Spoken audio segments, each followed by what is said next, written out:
So a few devotees have asked me to make a comment on the recent Peacock TV special on the Hare Krishna religion and what was my analysis of the whole thing. And first of all, I think it was good that a lot of details came out about what was going on at New Vrindavan. But the problem is that Sulochan's murder did not take place at New Vrindavan. It took place in Los Angeles, California, and the people helping the murder in Los Angeles were not all New Vrindavan people. Ramachar's people were helping at the time, and Ramachar's people even went to court and testified that they were there at the scene of the murder. And so the judge said, well, how do you know you didn't also shoot Sulochan? And they said, you'll never know because you gave us immunity. So it was not just a New Vrindavan hit job. There was a whole society that was going after Sulochan. Sasarup was writing that Sulochan is a poison pen. Yeah, let's get rid of the poison pen. And Sulochan was on the phone with people like Rupanuga and Mukunda Swami and other ISKCON leaders. So they combined together to excommunicate Sulochan in 1986. They said Sulochan is making offenses to a great devotee, namely Kirtanananda. So it wasn't just New Vrindavan itself that was causing friction with Sulochan. The whole society at the time was against Sulochan. Trivakram Swami was following Sulochan around in a very menacing way. When he was in Los Angeles, Sulochan told me that. So there was a whole bunch of people, Rabindra Swarup, many other GBC leaders, were ganging up against Sulochan. And in 1986, they had their reform, and the reform effort voted in more gurus like Trivakram and Rabindra Swarup, and they excommunicated Sulochan. We need to get rid of Sulochan, remove him from the society because he's causing trouble by making agitation against one of our gurus. So Kirtananda was one of their gurus, and he was fully supported by the Los Angeles devotees at that time, and that is why they helped go after Sulochan. And one of those people was Ramachandra Mims, and he told me that Ramachar was telling everybody to look out for Sulochan and follow Sulochan and keep tabs on Sulochan and make reports about Sulochan. And he was one of the enforcers of the Los Angeles Temple at the time. So Ramachar's people, or Ramachar directly himself, were helping to hunt down Sulochan. And he was hunted down very close to the temple. And he was killed very close to the temple. And when I was in Los Angeles, the Los Angeles police used to pull me over on my bike. I was riding my bicycle. They would pull me over and say, hey, you idiot, don't you know that these people want to kill you? So the Los Angeles police were very aware of the whole condition that was going on in ISKCON at the time. Basically, anyone who opposed to worshiping their illicit sex with men, women, and children guru program was an enemy, was a deviant, and all the rest of it, and could be dealt with very viciously and severely. So some people were beaten up when I was there. They had a couple gundas out there, like Ratnabhushan, making sure the pedophile messiah program was going on nicely, and that basically was going on all over the society. So it was not just New Vrindavan that Sulochan was complaining about. He was complaining about the whole operation.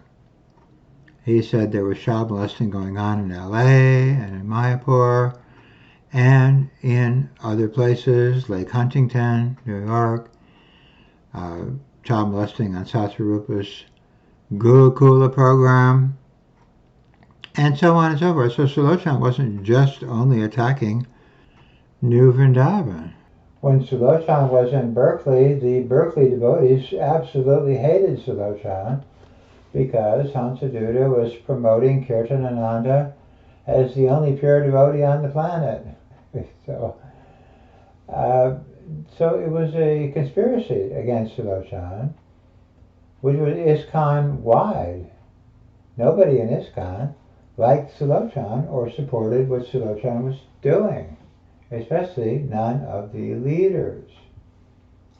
So this was not really explained in the show, although when the people from the show interviewed me, I explained all this to them. This was not just a New Vrindavan problem. It was a ISKCON-wide problem, and it still is a ISKCON-wide problem. I mean, we had the GBC sued for child molesting, but as it turns out, children were being molested in Mayapur, in Los Angeles, in Lake Huntington, in New Vrindavan, in Texas, and many other places. It was not simply a New Vrindavan issue.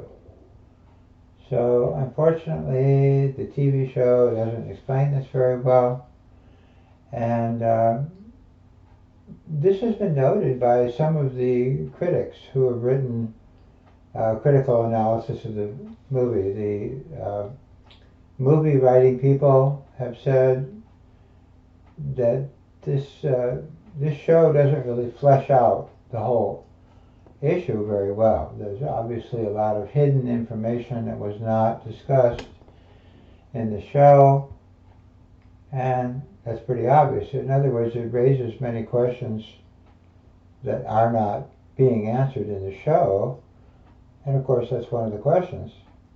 How did Kirtananda emerge as such a powerful figure without the support of the whole ISKCON society? The New Vrindavan community was being advertised as the biggest ISKCON community in the world at the time.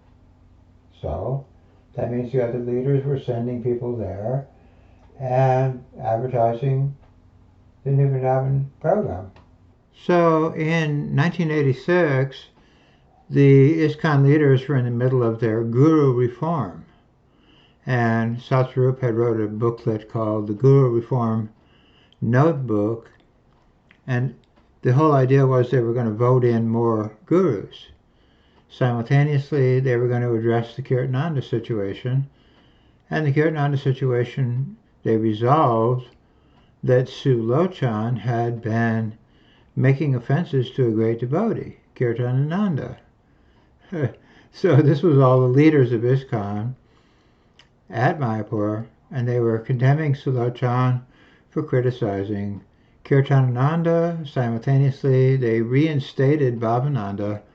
Bhavananda had been having oral sex with taxi drivers in the Holy Dham, and despite all these deviations he was engaged in, they reinstated him as their Vishnupad Acharya. And they tried to throttle back on Sulochana.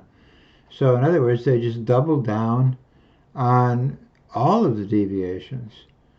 So it wasn't only Kirtananda who was having homosexual and pedophile problems going on in his zone.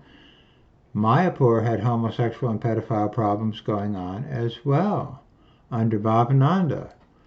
And they reinstated Bhavananda. So they weren't trying to fix the problems. They kept Kirtananda, they kept Bhavananda, and they condemned me and Sulochana as being deviants.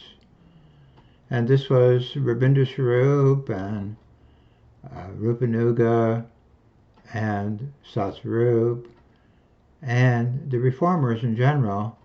Now a lot of people don't know this, but Narayan Maharaj had actually helped produce this Guru Reform. He was helping Satsarup write the Guru Reform notebook, and he was their advisor at the time. So he was helping this program as well. And I was there when Sulochan was talking to Rupanuga, who was in charge of the program of helping resolve the Kirtananda issue.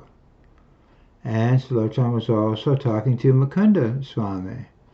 And Mukunda Swami was also one of the liaisons between the GBC and Sulochan, supposedly. So it wasn't just New Vrindavan, it was all of the ISKCON leaders combined together going against Sulochan. And Rameshwar was helping by providing his Gunda squad to, find Sulochan and hunt him down. So all of these things were combined together against Sulochan, not only just New Vrindavan. But anyway, this always happens. We have to rewrite the history. After they rewrite the history, we have to bring back the original history. The original history is Kirtananda was supported by all of the ISKCON society in 1986. When Sulochan went against New Vrindavan, he was going against the whole society, not just Kirtanananda and New Vrindavan.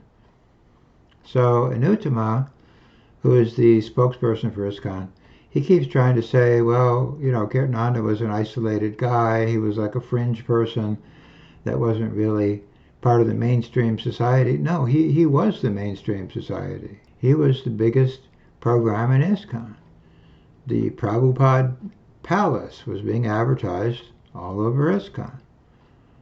So they were having meetings at New Vrindavan with GBC leaders, and Kirtananda was a prominent person at the meetings. And whatever he said basically became law in ISKCON. So anyway, I wanted to point out some of these defects in the idea that only New Vrindavan was the problem in ISKCON. The problem was everywhere. There was child molesting going on, and evidently every nook and cranny of ISKCON, according to some of the victims. Some of the victims told me molesting was going on in every nook and cranny of ISKCON society. So it wasn't only going on in New Vrindavan. That would have been greatly beneficial to a lot of people if it had only been going on in New Vrindavan. But people were being banned, people were being beaten, people were being assassinated in different places. Not only New Vrindavan. So this is important to understand, that the whole ISKCON society has been going in this direction of defending deviance in the post of Guru. But this all started way back with Jayatirtha, when I said Jayatirtha is not qualified to be an acharya because he's having sex with a follower, and he's taking intoxication, and he's offering LSD to the shalagram. And the combined GBC went against me when I protested. And they defended keeping Jayatirtha. Yes, Krishna's successors are having sex with followers. Krishna's successors are taking intoxicants. Krishna's successors are behaving like wild, crazy fools, chanting insanely on the Vyasa seat and then jumping into the crowd like a punk rock singer jumping into the mosh pit. That's what happens with pure devotees, and no one should challenge that, because pure devotees are equal to Krishna. Yes, the pure devotee is Krishna's successor and Krishna's representative, and whatever he does is what Krishna authorizes. So when he's having sex with followers, that's because he's identical to Krishna. And when he's taking intoxicant, he's equal to Krishna. And so what's the problem, Prabhu? Krishna is a debauchee because his successors are debauchees. So that is what they were teaching people starting out in 1978, 79. They were already saying, yes, Jayatirtha is a debauchee, but yes, he is equal to Krishna. He is Krishna's successor. Okay, that makes Krishna a drunk, debauchee, intoxicated fool, because what is equal to Krishna is his successor, and his successors are deviating, and so Krishna is a deviating fool, like his successors. So that is what they have preached all along, and they're still preaching that now. And now they have this guy, Lokanath Swami. Lokanath Swami was having an inappropriate relation with a 11-year-old girl. I know this girl who is now a woman, and she protested, her family protested, and Rabindra Swarup and Bir Krishna and all these people came to try to resolve the situation, but there's no resolution. Lokanath is still Krishna's representative. Nothing has changed, because what they're saying is that Krishna's representatives are inappropriately touching young women, and Krishna's successors are homosexuals and pedophiles, and they're having sex with taxi drivers in the Dham. And that's what happens when you become Krishna's successor. You'll be behaving like a complete debauched fool. And why do they say that? Well, why would anyone say that God's successor is a debauched fool unless they didn't like God? So that's what more and more people are concluding now. And people are asking me that. Do they hate Krishna? Is that why they're saying deviants are equal to Krishna? Because they don't like Krishna? Well, yeah. I mean, Prabhupada says the asuras will say that Krishna is a debauchee because they don't like Krishna. So why would ISKCON leaders say that debauchees are equal to Krishna unless they are asuras? So, according to Prabhupada, they are asuras. They are saying that God's successors are Shakshad Hari, Tvena, Samasta Sastri. All of the Shastra says that debauchees are equal to God. That's what the Shastra says. So that means they're attacking the Shastra, they're attacking Krishna, they're attacking the Guru Parampara, they're attacking everything. And they have been all along. And one of the things I said is, if you worship debauchees, then you'll have debauchees overflowing and infiltrating all into your society. You will attract debauchees. You become what you worship. So by worshiping debauchees, we had more debauchees coming into the society. By worshiping molesters and child abusers, we had more molesters and child abusers coming into the society. And that has been going on. And that explains why there are so many molesters floating around ISKCON, and why there is so much sympathy for molesters, and why molesters never get charged with crimes, or almost never. I mean, even the mundane media people ask me, how could there be several thousand molesting cases, and almost 0% of these cases are reported to the police? And almost 0% of the perps are put in jail. Why is that? Well, that's because you become what you worship. If you worship pedophiles and predators and debauchees, you will have sympathy for that agenda, and you will have no means of counteracting that agenda because you are supporting that agenda. And that's what happened in ISKCON. The devotees as a group became slaves of the pedophile messiah agenda, and they voluntary or involuntary became subordinate and slaves of that agenda. So anyway, we can't expect a TV show to explain any of this because it's over their pay scale. They're not really designed to deal with these kind of things and confront these kinds of things. But anyway, the truth is coming out gradually anyway. A lot of devotees were not happy with Anuttama's response to the show. They said, what do you mean, Anuttama? Everybody was involved in supporting Kirtanananda. How can you say it was just an isolated crank case that no one knew what was going on and no one had anything to do with it?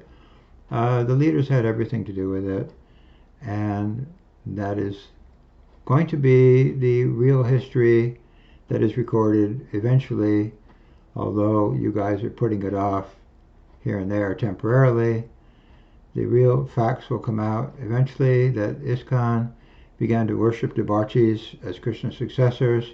They began to say that Krishna is a debauch because his successors are debauched because they are asuras. And many of the rank and file devotees didn't realize what was going on and how much of a problem this was, because they just didn't think clearly, and they didn't read Prabhupada's books clearly, and they didn't understand the philosophy clearly.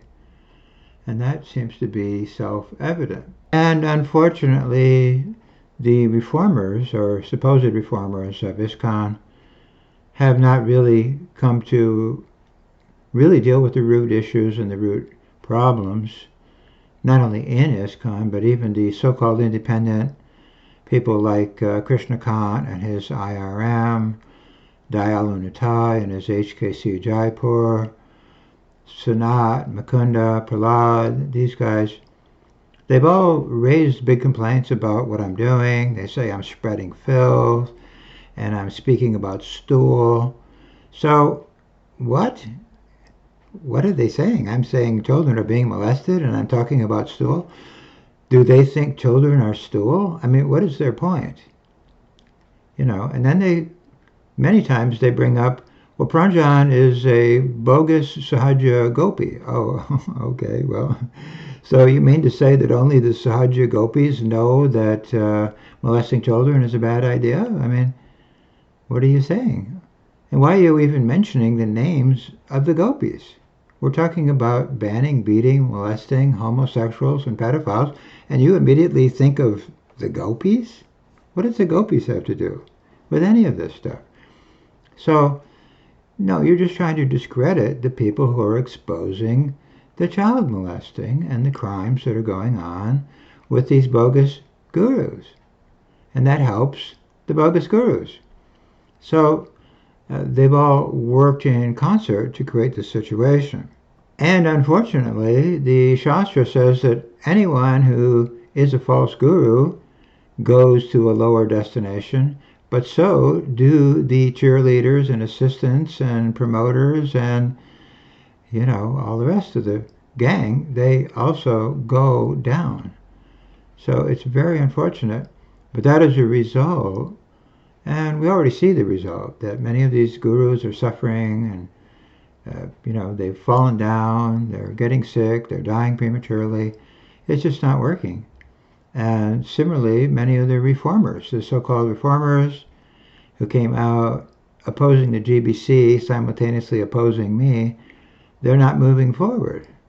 They're not moving forward, at least in any substantial way, because they don't understand.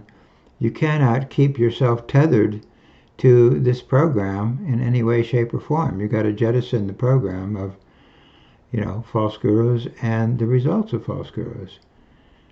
Anyway, we did what we could, and we are making progress. I'm getting good responses from people here, there, and everywhere.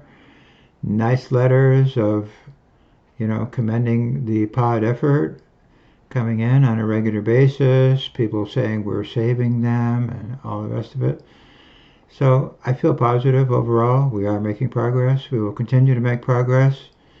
And the show, you know, it has its defects, it has its problems, but, you know, most of the stuff on there is factual. It's just the way it is. These gurus went out of control, and the society did not contain the problem. And instead, they tried to contain us, the people who were protesting the out-of-control gurus. So I hope this helps. Hari Hari Bol.